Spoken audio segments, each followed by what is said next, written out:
There's a lot of talk online about artificial intelligence and how it's in every aspect of your world, and now it's even in fishing. See, I used to only look at my phone as a safety device, but lately I've been using it a lot more for my pre-trip planning and also my modifications of my trips when I'm out on the water if things aren't going the way that I thought. On a recent trip, I had a really good day, and it dawned on me on the ride home, I wonder if AI would have told me to fish this trip any differently. So what I did after the trip when I got home, I actually brought up AI. I clicked on the smart spot and then I had it generate a game plan. And what we're going to do is we're going to compare what I did compared to what the game plan told me to do to see if it's the same, to see if it's completely different, and it's going to be kind of a man versus machine type of video. So let's get right into it.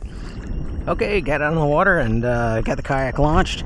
As you can tell, I'm actually starting out a lot later. Normally I'm usually here right at the crack of dawn, but I figured I would give the fish a chance to wake up.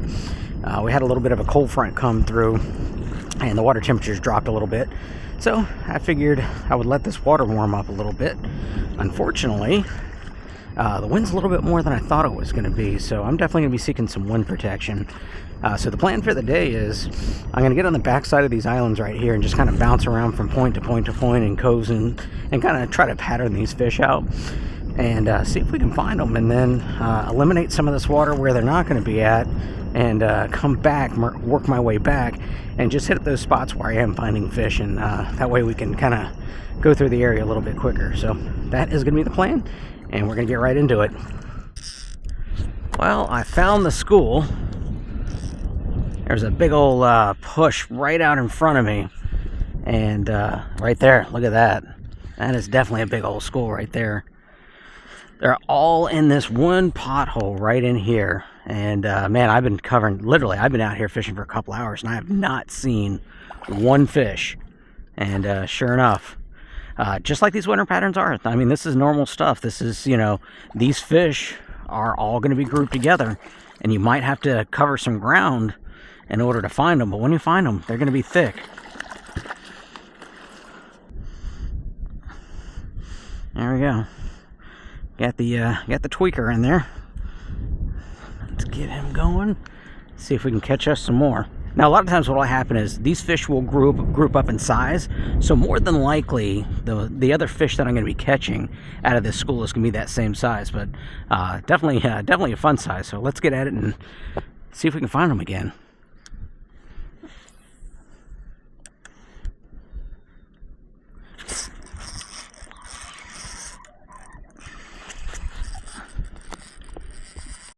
There we go. That's another one. But I can actually see the ripples on the water. They're really, really close. I might actually back up a little bit, but we'll see. Now, one thing I'm doing too is, I got that slime on my hand. Even though I wet my hand, you're going to get a little bit of slime. I'll actually take and rub some of that slime on my lure. And the reason why I do that is I want there to be some sort of familiar smell on that lure. Yeah, I always use Dr. Juice, but whenever you put something on there that the fish know what the smell is, then I think that adds a little bit to it. Next cast. Yeah, they're in here thick for sure. I mean, they're not the biggest fish in the world, but, when you start catching them every cast like that, that is definitely fun. There we go. So earlier I caught 5 fish in 5 casts, but I made a handful of casts, didn't catch anything, and I decided to move up about a half a cast length distance to see if these fish pushed further away from me, and that was the ticket. As soon as I moved up, found the fish again.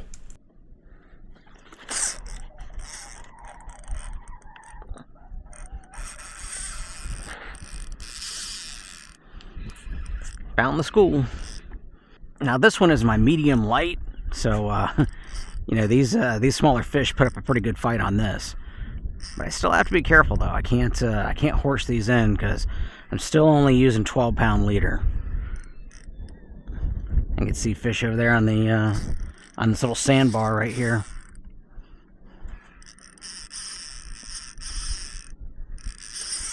This is definitely a better fish.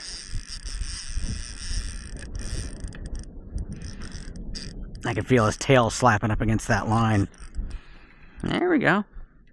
That's a nice fish.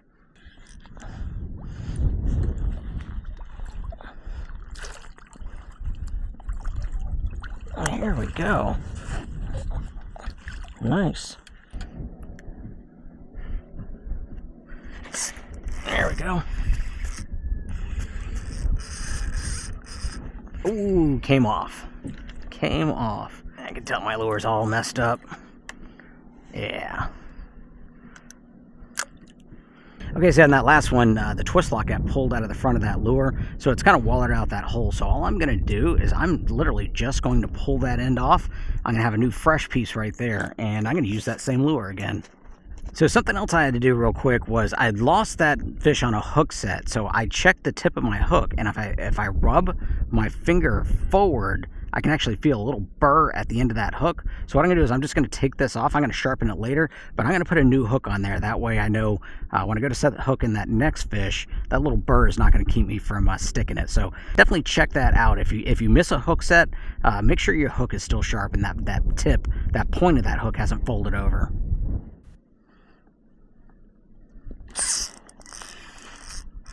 There we go. First cast. Got everything retied. And what I did was I actually lost that little tweaker that I had cut down. So I just grabbed a full-size one. I didn't think it was going to matter to these fish. And sure enough, they'll take the full-size tweaker too.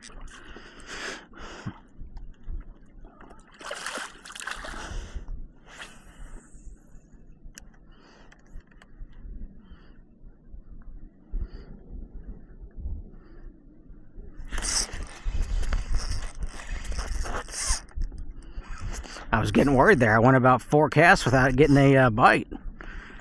Thought maybe I might have lost them.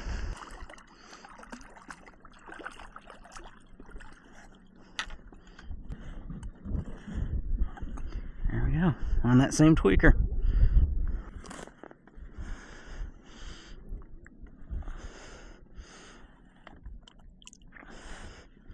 Hey, just a little tip that I'm doing, because there's not really that much weed, this is pretty much a muddy bottom. What I'm doing is I'm leaving my hook tip exposed. I'm not burying that because there's really no risk of me getting caught up in any weeds. Open jig heads, just a regular jig head that's got an open hook on it, those are always going to have your best hookup ratio. But, if you're in a situation where you have something weedless, you got to use a hook like this. But when you get into an area where you don't have weeds to worry about, just leave that hook point out a little bit, and that's going to help with your hookup ratio. So another little tip for you.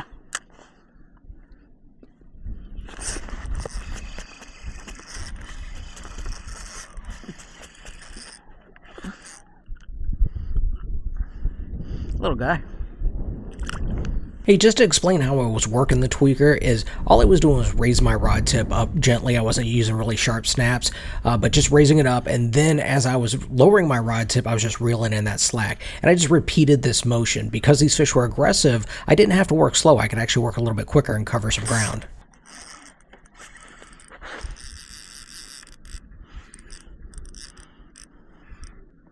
It's a better one here. Just not pulling any drag. There we go.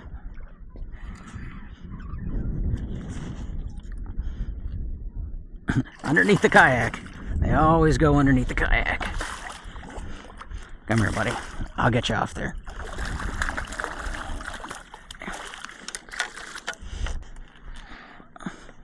There we go. Anytime you're out there and you see some trash, make sure and pick it up. This happened to be a silicone ring that fell off of a boat, and that would be out there in that lagoon for a very long time.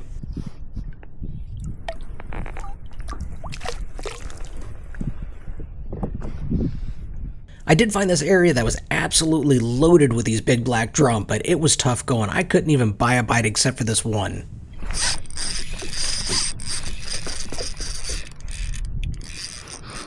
Oh, got off. I think I'd actually just kind of foul hooked him, to be honest with you. Bunch of black drum. You can actually hear them. Probably can't pick them up in the camera, but as they're running off, they're drumming and just sending out that warning to everything around them that there's a danger in the area. I don't know, I might have actually hooked him. Who knows? Now these drum were big and they were absolutely everywhere, so I decided to give them a shot. I even used the old standby, some Berkeley Gulp, but I could not get a bite from these things, but I did wind up catching a couple small snook, but no love from those black drum.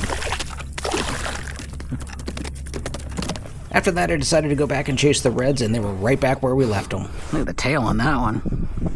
Pretty.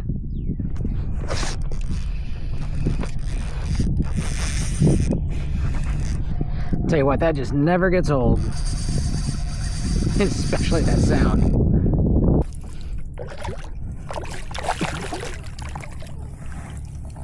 There we go. Okay.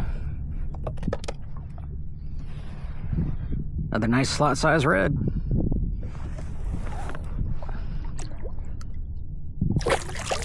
Now my camera batteries pretty much died after this one, but it went on for about another hour. I caught a ton of fish. All in all, I caught about 24 redfish, a couple of snook, didn't get any luck with this black drum. But what really impressed me was the fact that once I changed that tweaker out, I literally didn't have to change that lure again. I caught over 20 fish off of that one lure. It's pretty impressive. It's still on my rod right now, and I plan on using it on my next trip out. So what we want to do now is I want to take you to the post-trip report where we were talking about that AI intelligence. We're going to compare what AI is going to tell me what to do compared to what I actually did and see how close they are. So I'll see you over there. Hey, what's up, everybody? I'm just getting back from my trip, and that was a great trip. Caught a lot of fish. Definitely slow start, but once I found them, it was like fishing in a barrel. And that's kind of typical of this time of year. But one thing I wanted to do, I actually wanted to go in here in the smart fishing spots. I don't know if you've seen it or not, but we've got this AI game plan that you can pick your smart spots that you want to fish, and then you can click on the actual smart spot and it generates a game plan. I'm going to go ahead and click on this spot right here and then generate game plan, and let's see what it says. I'm curious to see. Okay, it's analyzing, generating the guide, giving you the details.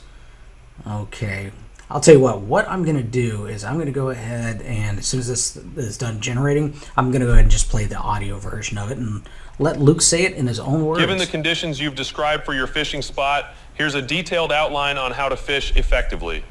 Time of day, 4 p.m. to 7 p.m. This is the ideal time to fish as the shallows will still be warm from the sun and fish will be active before the temperature drops in the evening. Wind conditions, north-northeast wind at 9 miles per hour. Since the wind is over 8 miles per hour, look for areas that provide some protection from the wind. This could be near structures like docks or mangroves that can shield you from the wind. Tide next, low tide in 6 hours. Since you are fishing before low tide, focus on areas where the current is moving, as fish will be more active. The outgoing tide will help push food from shallower areas to deeper zones. Water depth 1 to 7 feet. This range is perfect for targeting redfish, sea trout, and flounder. Look for spots that transition from shallow to deeper water, especially near structures. Lures and rigging lures. Prawn USA, Junior. This shrimp imitation is highly effective in winter and should be your primary lure. 2.0 paddle tail. If you notice bait fish activity, this lure can be very effective, especially in the deeper parts of your fishing area. Rigging, for depths of 1 to 2 feet, use a Haas Helix weighted hook, 3/0, with a 1/8 ounces weight. For depths of 2 to 4 feet, switch to a Haas weedless round-eye jig head, 3/0, with a 3/16 ounces weight. For depths of 4 to 7 feet, use a Haas weedless round-eye jig head, 3/0, with a 1/4 ounces weight. Overall game plan, start fishing at 4 p.m. Begin your fishing session as the sun is still up, targeting the shallower areas first.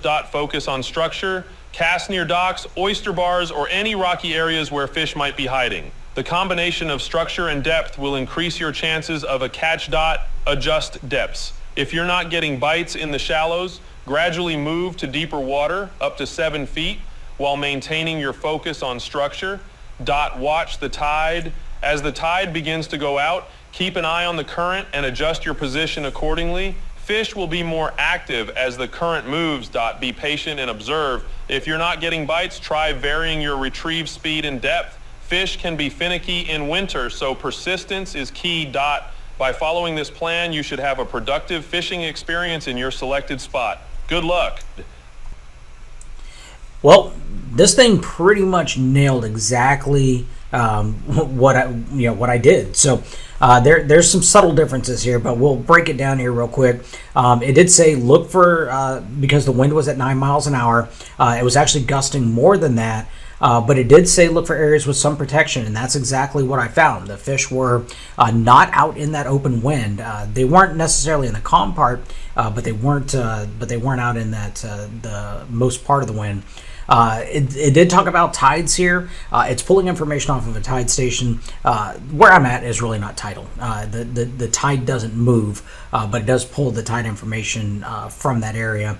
So that really wasn't relative. But what it did say, it says the shrimp imitation, the prawn junior, is highly effective in winter, should be your primary lure. Now, I wasn't using the prawn junior, I was using the tweaker, but you fish them pretty much the same way. And I believe that if I was using the prawn junior, without a doubt, that I would have caught the fish too. But I was using the tweaker instead. So I think that that kind of coincides there for sure. And then it says for depths from 1 to 2 feet, which is what I was fishing, use a Haas Helix weighted hook 3/0 with a 1/8 ounce. That's exactly what I was using, the exact rigging. And then it says for depths up to 2 to 4 feet to go to something else. I wasn't fishing that deep, so I didn't go that deep. And then it goes on up 4 to 7 feet. Of course, I wasn't there. But it starts talking about targeting the shallow areas first because the sun is out. When I first got there in the morning, when it was 8 o'clock in the morning, that water was still cool, and those fish weren't pushed up shallow. They were in deeper areas. I noticed the fish moving up shallow, and that's what keyed me in. I'm moving up a little bit shallower and finding that one pothole where all that fish was. So that's pretty much dead on right there. And then it says if you're not getting any bites in the shallow, gradually move deeper. And we didn't have to do that. We stayed right where we were. Watch the tide again. It's not really tidal in here. And again, one thing about this is a beta version of this. It's going to get better with time. But as far as what it says, be patient and observe. If you're not getting any bites, try varying your retrieve speed and depth. Fish can be finicky in the winter, so persistence is key. This is exactly what happened to me. What I was doing was I was covering a lot of ground, and because it says be patient and observe, I knew that these fish, it was going to be a little while before they would move up shallow because I was waiting for that sun to come up. So there's the patience part. And the observations came in was when I saw those redfish. I didn't see any fish this whole, the first 2 hours of the day. But when I saw them, I knew there was going to be more fish in the area. And sure enough, this is where all the fish were. As soon as I found those 2 redfish, I didn't have to move again. I fished that one cove and caught all those fish. So, be honest with you, it nailed it. It was literally dead on. And I didn't look at this before. I didn't see this. I came and read this after the fact. But I think that's pretty cool. So what I'm going to do on my next trip, I'm actually going to let it pre-plan for me. I'm going to go ahead and pick out a spot that I want to fish, and then I'm going to do exactly what it says, and we'll see if it works out. But that was pretty cool. And if you are interested in having access to this AI-generated game plan, it is available for free for all of our insiders through our Smart Fishing Spots app. So for more information, go to saltstrong.com.